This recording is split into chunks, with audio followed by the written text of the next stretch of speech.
सल्लल्लाहु अलैहि वसल्लम ने जब नमाज सलात शुरू करवाई थी तो सबसे पहले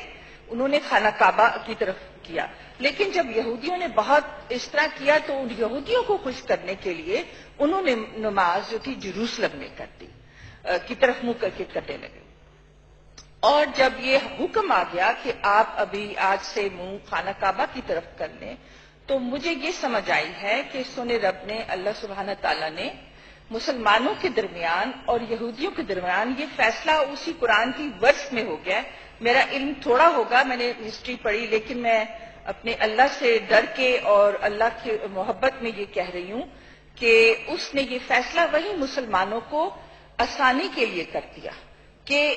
जो यहूदी हैं उनका काबा जो होगा वो जेरूसलम है,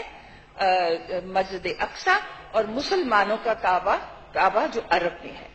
तो यहाँ पे तो पहली बात है मुसलमानों और यहूदियों की लड़ाई इस पे खत्म हो जानी चाहिए। और हजूर सल्लल्लाहु अलैहि वसल्लम ने भी कहा था, हजरत अली ने भी कहा था कि अपने दुश्मन को दोस्त बना लो, और सबसे बेहतरीन मिसाल हजूर सल्लल्लाहु अलैहि वसल्लम ने दी, जिनको यहूदियों को उनके साथ मिलकर काम किया। और उसके बाद हम दूसरी बात मैं ये भी देखती हूँ कि हम इतना यहूदियों के नाम पे एक दूसरे को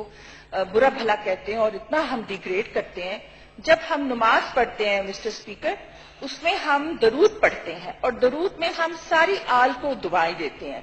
आल इब्राहिम के, जिसमें इब्राहिम अलैहिस्सलाम के इसहाक एक जो है इसहाक अलैहिस्सलाम, इस्माइल एक जो है यहूदी का क्लान है और एक क्या कहते हैं क्रिश्चियंस का क्लान है। इस तरह हम सब एक हैं, तो हम नमाज में भी उनको दुआएं देते हैं। लेकिन मैं ये समझती हूँ कि हजूर सल्लल्लाहु अलैहि वसल्लम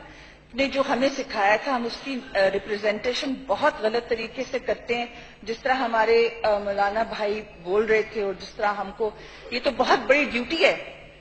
कि आप एक टर्बाइन पहन कर और उसके बाद बहुत दाढ़ी इतना मोजाना रख के और आप हजूर सल्लल्लाहु अलैहि वसल्लम की क्या कहते हैं राह पे लोगों को लाने के लिए करें, तो वो बहुत तकलीफ दे बात थी। मैं सिर्फ ये कहना चाहती थी कि अगर ये कहना छोड़ दे हम और कुछ और तसल के आ जाएं, इसी पर आ जाएं। और आखिरी बात में कह रहा है कि हुजूर सल्लल्लाहु अलैहि वसल्लम भी तो बनी इसराइल से थे। सो अगर हम थोड़ा सा इस पे सच सोच लें कि कोई ऐसा तरीका हो सकता है कि हम मुसलमान जो दुनिया में कट मर रहे हैं, बुरे तरीके से बच्चे सीरिया में, यमन में जो हशर हो रहा है, कोई ऐसा तरीका कर सकते हैं हमारे भाई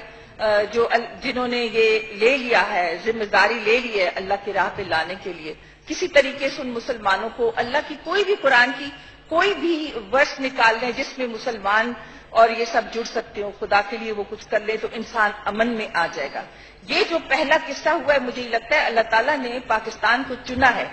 कि दुनिया